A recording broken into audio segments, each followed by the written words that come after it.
Ashama akkam jirtu nagaa fayyaanii waaqayyo bakka jirtan hundatti isiniif haa baay'eetu jecha YouTube channel kanaan viidiyoowwan hafuuraa barsiisoo odeeffannoowwan wayitaawaa isiniif dhiyeessinaa tarii baay'een keessan akkasumaan ilaaltu malee subscribe jedhu kana hin tuqxanii kanaaf subscribe jedhu kana tuqaatiin jajjabeessaa mallattoo beelis banaatii ol isa jedhu kana tuquun viidiyoowwan yeroo yerootti gadhiisnu dadhabbii tokko malee ofuma isaatii isiniif dhufaa ulfaadhaa galatooma gara dhimma keenya har'aatti haaseennu dubbii ijoo gidduu kanaa kan ta'e keessaa tokko dhimma Pastor Tajaajiltootni Pastor Tajaajiltootni waldaa Glorious Life Churchiif jedhuuf hoogganaa fi pastorii waldichaati. Pastoriin kun barsiisa Word of Faith fi Prosperity Gospel yookaan wangeela badhaadhinaatiin hamatama.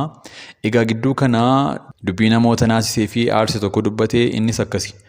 Waldaa keessatti hafuuraan kan isin guddattan haxxummaaf miti yookaan jalleen itti fayyadamuuf miti. Addunyaa hafuuraa keessatti yoo ani abbaa hafuuraa keessan ta'e samiirraa yookaan waaqayyoorraa disconnect sin gochuu nan danda'a yookaan waaqayyotti gargar sin kutuu nan danda'a. Maaliif naan jedhi? Macaafa keessatti Apollos hin dhaabee Phaawulos hin obaasee waaqayyoon hin guddise ture. Haasaa keenya irratti Phaawulos hin dhaabne. Hin obaase malee waaqayyos sadaffaa irratti akka inni hirmaate agarteetta. Apolosii fi Phaawulos duuba hiriiree jira jechuudha. Yoo ati oofan goote yookaan isa arrabsite Phaawulos jireenya kee balleessuu yookaan destroy gochuu danda'a. Anis akkasuma yoo ana abbaa hafuuraa kee arrabsite waaqayyo irraan disconnect si godha yookaan hariiroo siif waaqayyo gidduu jiruun gargar kuta. Dubbii kanadha egaa. Gidduu kana dubbii ijoo namichi barsiisa sobaatiin beekamu kun dubbatee baay'ee nama dinqa. Pastor Tajaajiltootni eenyudhaayyuu hariiroo siif waaqayyo gidduu jiru kutuu danda'a.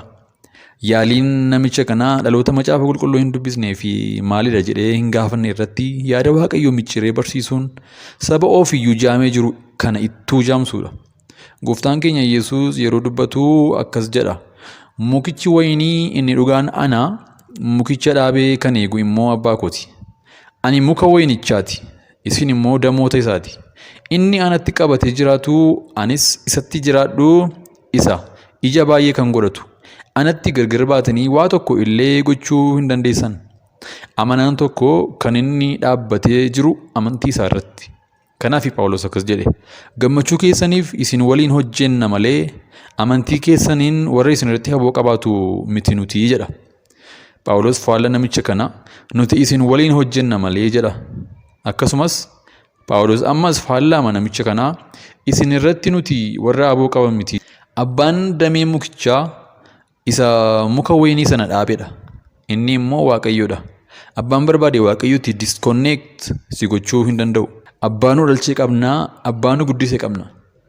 Abbaa handaara yookaan dhuma biyya lafaattuu nu biraa hin hafne qabna. Innis waaqayyoon jedhama. Dhumarratti garuu namichi barsiisa sobaatiin beekamu attentionii argachuuf yookaan ajandaa uumuuf waan fakkeessuun dhiifama jala haguuggatee yookaan dhokatee jira.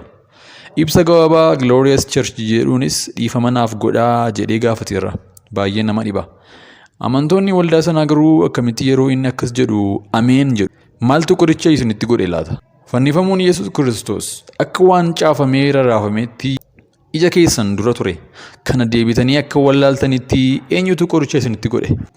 Macaafni yeroo dubbatu tokkoffaa Qorontos boqonnaa 3 irratti akka ayyaana waaqayyo biraanaaf kennametti akka nama mana ijaarutti beekottis hundee manni irratti ijaaramu kaa'eera namni kan biraa immoo isa irratti in ijaara.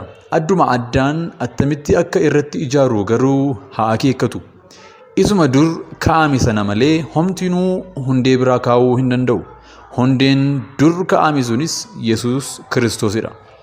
Isaayyaas boqonnaa 28 lakkoofsa 16 irratti akkas jedha. Kanaaf waaqayyo gooftaan kunoo ani dhagaa hundeedhaan taa'uuf xiyoon keessa nan ka'a. Inni dhagaa qoramee ilaalamee isa gati jabeessa dhagaa isa golee qajeelchuudha. Hundee amanamaadhas. Namni isatti amanu hirra. Efesoon boqonnaa 2 lakkoofsa 20 irratti isin hundee ergamootaa fi raajotaa irratti ijaaramtaniittu. Kiristoos Yesuus immoo ofii isaatii dhagaa golee qajeelchu. Tokkoffaa Qorontos boqonnaa 3 lakkoofsa 12 kaasee akkas jedha. Namni warqeedhaan, meetiidhaan, dhagaa gati jabeessa yookaan mukaan citaadhaan, hoffaadhaan hundicha irratti in ijaara. Hojiin nama adduma addaan ibiddaan mul'ifamee hin beekama. Guyyaan firdii bakkeetti hin baasaa. Hojiin nama adduma addaan maal akka ta'e ibiddi qoree mul'isa. Hojiin namichaa isa irratti ijaaree utuu hin gubatin yoo hafe namichi gatii isaa hin fudhata. Yoo yaashamaa akkam jirtu hordoftoota keenya kabajamoo chaanalii kanaaf haaraa yoo taatan subscribe gochuu hin dagatinaa. Viidiyoowwan isin akka qaqqabaniif mallattoo bilbilaa kanaa banaa gochuu hin dagatinaa.